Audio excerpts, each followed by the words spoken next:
दिनै gold cinema क'क्राझाराव first day first श' गराय फाख्रिनि आरो आं बेयाव फैदों जोंनि गराय फाख्रिनि टीम गासैबो जोङो थारैनो जोबोद मोजां मोनदों मानो होनबा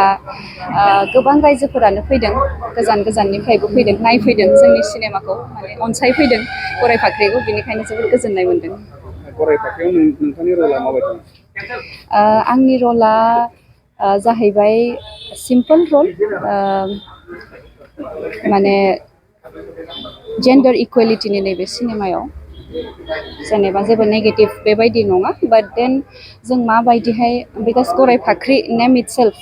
सासे ससाइटियाव जायखौ माने मानसिफोरा जायखौ माने बुङो जे माने नांलायग्रा बा नेगेटिभ बायदि सानो खिन्थु गराय फाख्रिया बै आइजोआ जायो जाय आइजोआ माने गावनि स्टेन्ड लानो हायो बा गावनि स्टेन्डनि थाखाय नांलायो बा गावनि स्टेन्डखौ लानो थाखाय ससाइटिजों गोरोबि एसे थायो बेखौनो गराय फाख्रि होननानै रिसेम्बल खालामनाय जादों थ' बै गराय फाख्रि जों गासैबो बे सिनेमायाव जेसेबां दं गासैबो जों गराय फाख्रि आरो बे गराय फाख्रिनिनो आंबो सासे गराय फाख्रि सावथुनाव रावबो हौवा मानसिनि रलखौ नुनो मोनाखै। औ बेनो मोनसे जोंनि बयबो सोङो बे कुइसनखौ बेनो मोनसे जोंनि सावथुननि जाय जोंनि सावथुनखौ आरो बांसिन समायना खालामदों बेखौनो होनो गोबाङानो फिडबेक मोननानै आंबो बुंदों जे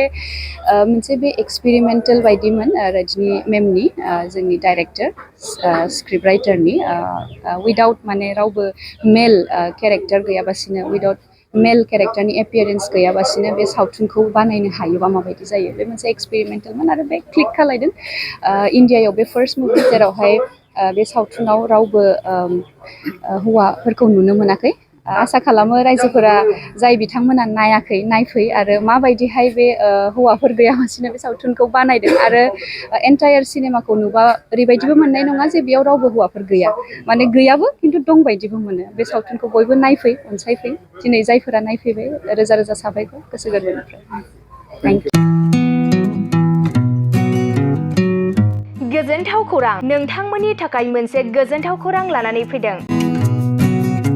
उदालगुरि जिल्लानि सिङाव थानाय डिमाकुसि नोगोराव नोंथांमोननि थाखाय अरदाब दा बड' किटचेन मुंनि गंसे गोदान हटेला गोजोनथाव खौरां लानानै फैदों। नोंथांमोना बे अरदाब दा बड' किटचेन हटेलाव साहा कफि आइसक्रिम फास्ट फुड आखाइजों बानायनाय ग्रिन टि न'आव बानायनाय आसार गाइखेरनि एन्थाब आरो ओंखामजों जेरै अमा दाउ बोरमा साम' खुसिया अमा गोरान नाफाम बायदिसिना बर'नि ओंख्रिखौ बे अरदाब दा बड' किटचेन हटेलाव जानो हागोन।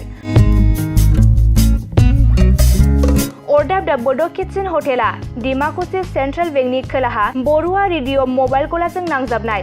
सोरबाफोर अरदाब दा बड' किटचेन हटेलाव बायदिसिना जामुं आदार जानो थाखाय सिगांग्रो अर्डार हरनोब्ला नैबे 8135967290 जामबुं नाम्बाराव कल खालामनानै बुकिं खालामहरनो हागोन।